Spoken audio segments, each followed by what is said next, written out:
tanto storia pan contavo. Ça fait maintenant 4 mois qu'on est limité dans nos déplacements en bateau.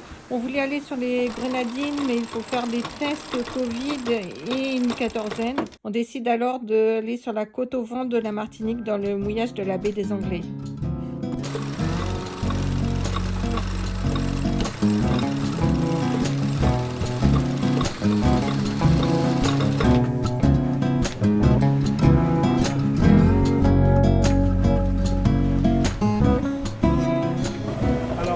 Y aller, normalement tu dois faire du 300 sur le petit îlot qui est juste en face, mais qui est au ras de l'eau, tu vois, donc... On voit pas l'îlot en face. Ah si, enfin, on voit, mais c'est vraiment au ras de l'eau. Ah ouais, ok. Tu dois faire du 300 normalement là-dessus. 17 mètres de fond là. Ouais. Le premier mouillage il est à droite, là, juste à droite. Ouais. Et le deuxième... il est dans le fond, hein. Dans le fond là-bas. Ouais. Il n'y a absolument personne dans ce mouillage. On va être tout seul. Ça va être très sympa. On adore les mouillages un peu sauvages comme ça, isolés, un peu loin de tout le monde. C'est vraiment ce qu'on préfère. On va mouiller d'abord derrière cette petite île et puis demain on changera d'endroit pour aller un peu plus loin vers la mangrove. On est à 4 mètres de fond.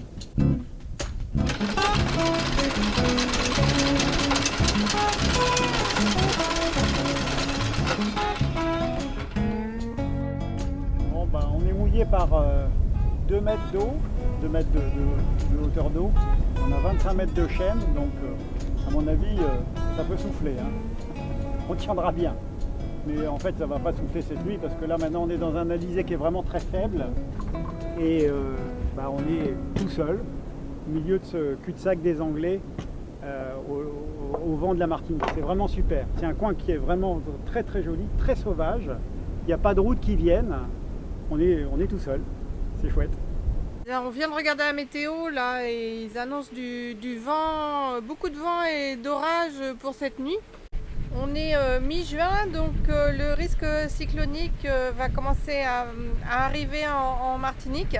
François est parti en annexe chercher un mouillage un petit peu plus abrité pour pouvoir passer la nuit tranquille. Donc il est parti derrière, là il y a des petits îlots. Et on va essayer de changer de place pour être en sécurité cette nuit.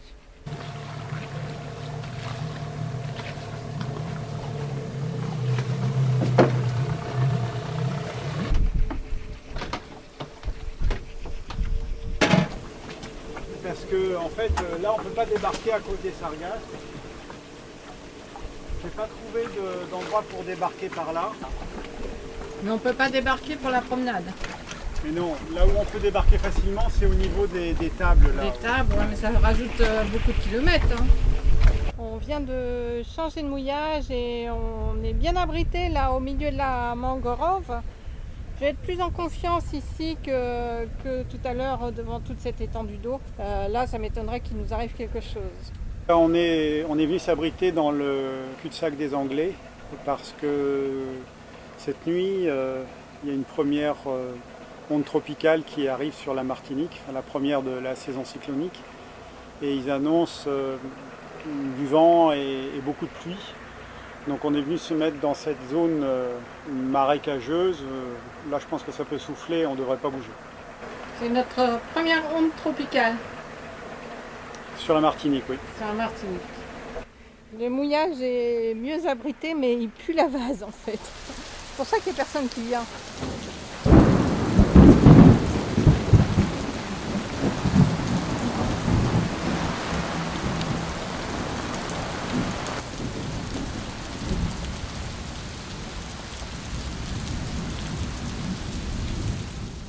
Tout compte fait, plus de peur que de mal parce que les vents ont soufflé pas trop fort, mais il y a eu beaucoup de pluie.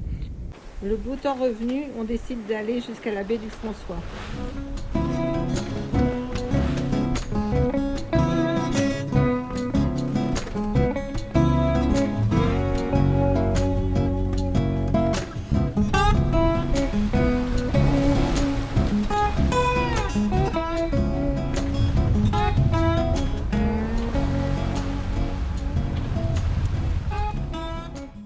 Les oiseaux qui viennent te réveiller.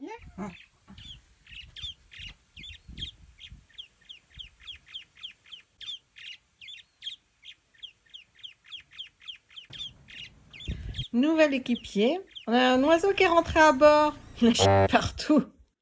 J'ai déjà donné une fois avec un pigeon, c'était il y a très longtemps, et on l'avait récupéré au large d'Ouessant. Il avait l'air tout perdu, et on l'a gardé sur le bateau, et il est resté toute la nuit, et le lendemain matin, c'était l'horreur. On a repéré une grande surface qui était accessible en annexe par un canal, et on décide de faire un gros ravitaillement, les conditions étant réunies pour ne pas trop marcher.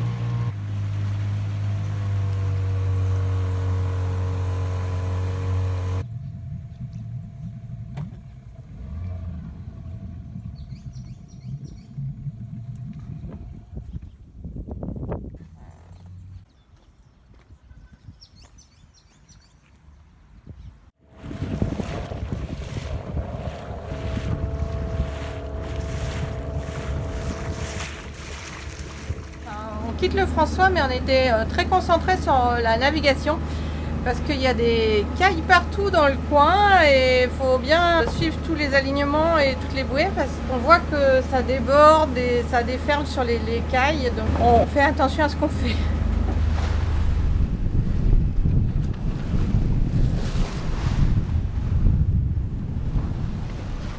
On se dirige vers l'île du Loup-Garou. Qu'on va vous montrer, c'est une toute petite île complètement isolée, il y a un palmier dessus, en fait on peut pas accoster, c'est au milieu de nulle part, en pleine mer, c'est très rigolo.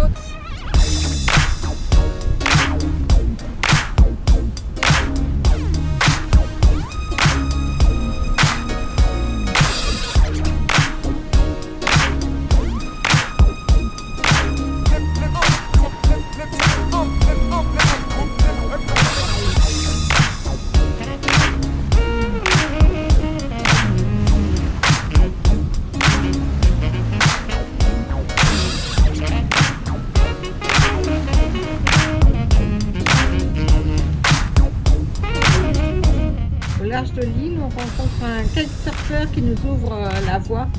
On apprendra plus tard qu'il s'appelle Sébastien Moussy et que c'est un prof de kite qui mouillait à côté de nous sur le François dans un catamaran.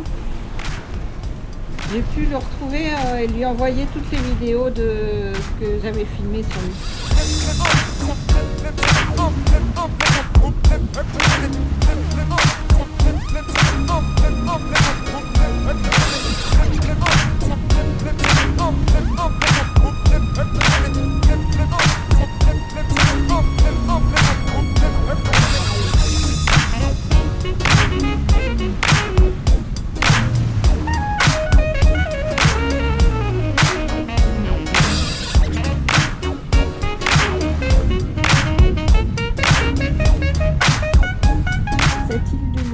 A une connotation très particulière pour moi parce que j'ai un souvenir très présent de cette île qui m'avait vraiment marqué lors de ma première navigation en Martinique il y a près de 20 ans avec François.